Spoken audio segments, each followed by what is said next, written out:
ఓం నమో నారాయణాయ. ఓం మంగళం కౌసలేంద్రాయ మహనీయ గుణాత్మనే చక్రవర్తి తనూజాయ సార్వభౌమాయ మంగళం. ఓం నమో వెంకటేశాయ నమ. ఓం గం గణపతయే నమ. వాగర్ధావివ సంపృక్తో వాగర్ధ ప్రతిపత్తయే జగతః పితరౌ వందే పార్వతీ పరమేశ్వరో. ఓం నమ శివాయ. పరమేశ్వరాభ్యాం నమ. వీక్షించేటటువంటి నవగ్రహ భక్తులందరికీ కూడా మరి ఈ మాసం అనగా జూలై మాసం 16వ తేదీ వరకు కూడా సూర్యుడి యొక్క సంక్రమణం మిథున రాశిలోకి ప్రవేశం.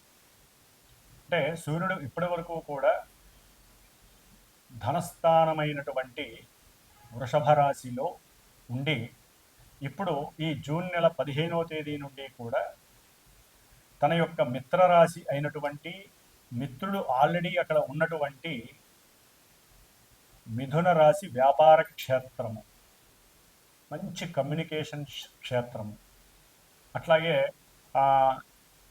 ట్రాన్స్పోర్ట్, ఇంపోర్ట్ అండ్ బిజినెస్కి సంబంధించినటువంటి క్షేత్రము. మరి ఈ క్షేత్రంలోకి రవి చాలా హుందాగా, హోదాగా, ఎంతో రాజకీయ లబ్ధితో ఎన్నో రాశుల వారికి ఎన్నో రకాలైనటువంటి మంచి అనుకూలమైనటువంటి పరిస్థితుల్ని కలుగజేసేటటువంటి ఈ యొక్క మిథున సంక్రమణం చాలా విశేషప్రదమైనటువంటిది.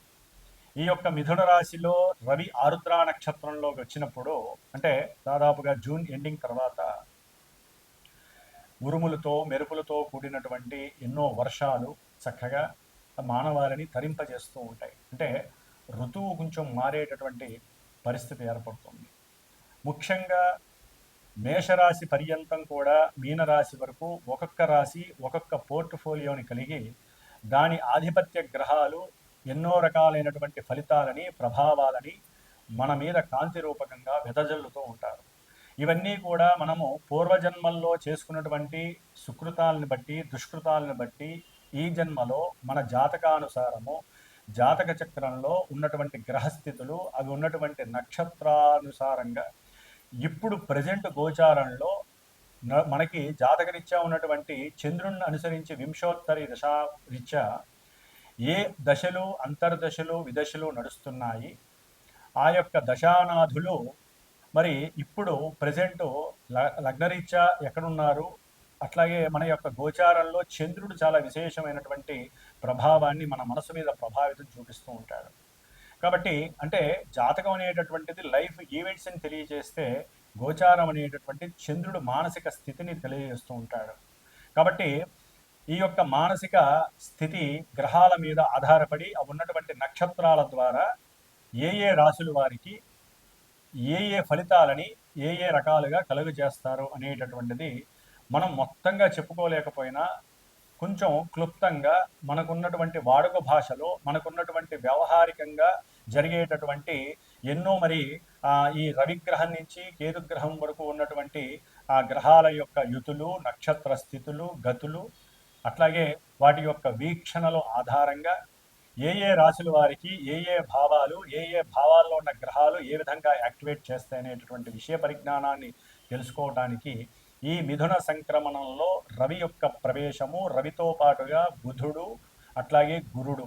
ముఖ్యంగా ఈ బుధుడు ఈ యొక్క మిథున సంక్రమణం చేసినటువంటి రవి క్షేత్రంలో 22వ తేదీ వరకు, అంటే జూన్ 22వ తేదీ వరకు గురుడితోనూ రవితోనూ కలిసి తన యొక్క స్వక్షేత్రములో ఉండటం చాలా విశేషప్రదం. అంటే వ్యాపారస్తులకి, ఉద్యోగస్తులకి, అట్లాగే ముఖ్యంగా ధన సంపాదన కోసం గురిపెట్టినటువంటి వాళ్ళందరికీ కూడా చాలా విశేషమైనటువంటి స్థితి ఈ నెల అని చెప్పుకోవచ్చు.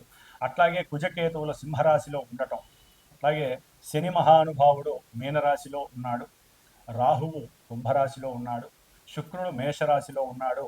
తదుపరి ఈ నెలాఖరికి జూన్ 29వ తేదీన శుక్రుడు తన స్వక్షేత్రమైనటువంటి తన యొక్క వృషభ రాశిలోకి చక్కగా సంచారం చేయడం కొన్ని రాశుల వారికి అనుకూలమైనటువంటి పరిస్థితుల్ని కలుగజేస్తున్నాయి.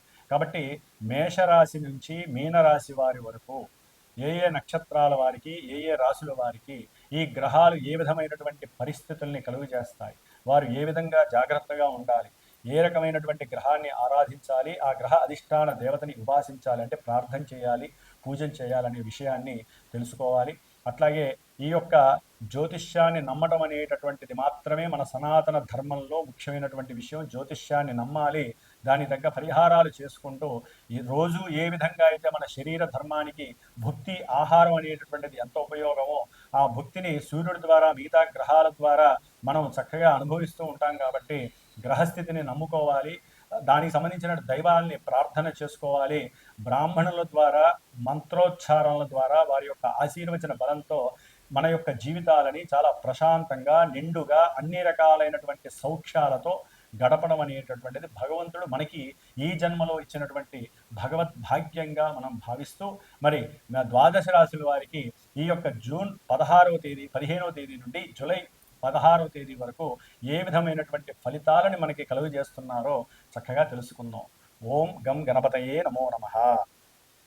కుంభరాశి వారికి మరియు కుంభరాశిలో ఉన్నటువంటి ధనిష్ట నక్షత్రము 3-4 పాదాలు, శతభిష నక్షత్రము, పూర్వభద్ర నక్షత్రం 1, 2, 3 పాదాలు, వీరికి ఈ యొక్క మిథున రాశిలో రవి యొక్క సంక్రమణం వలన జూన్ 15వ తేదీ నుండి జూలై 16వ తేదీ వరకు కూడా రవి యొక్క స్థితి సప్తమాధిపతియే పంచమ స్థానంలో ఉండటం, సంతానపరంగా కొన్ని విభేదాలు ఇబ్బందులు కలగటం, చేసే వ్యాపారంలో గవర్నమెంట్ పరంగా కొంత మీకు వ్యతిరేకత కలగటం, దాని ద్వారా గవర్నమెంట్కి చలానాలు, ఐటీ పరంగా అంటే ఇన్కమ్ ట్యాక్స్ వాళ్ళు మీ మీద దాడి చేయటం, కొంతమంది వ్యాపారస్తుల మీద, దానివలన కూడా ధనపరంగా మీరు నష్టపోవటం.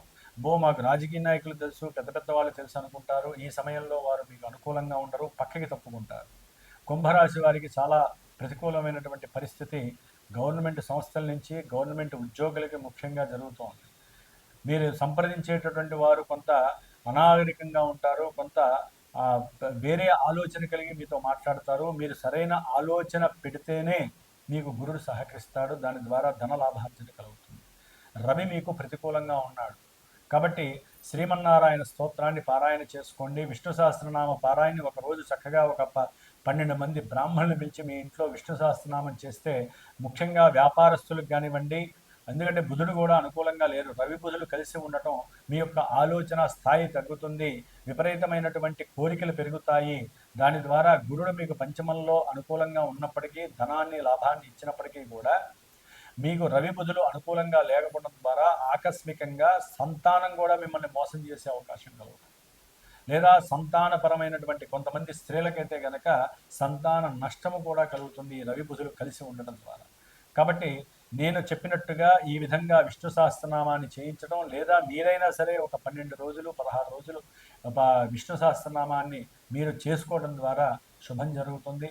కాస్త పెసరపప్పు లేదా పెసరపప్పు నానబెట్టి పెసరట్లు వేసి ఒక 17 మందికి దానం చేయండి, లేదా బ్రాహ్మడికి దానం చేయండి.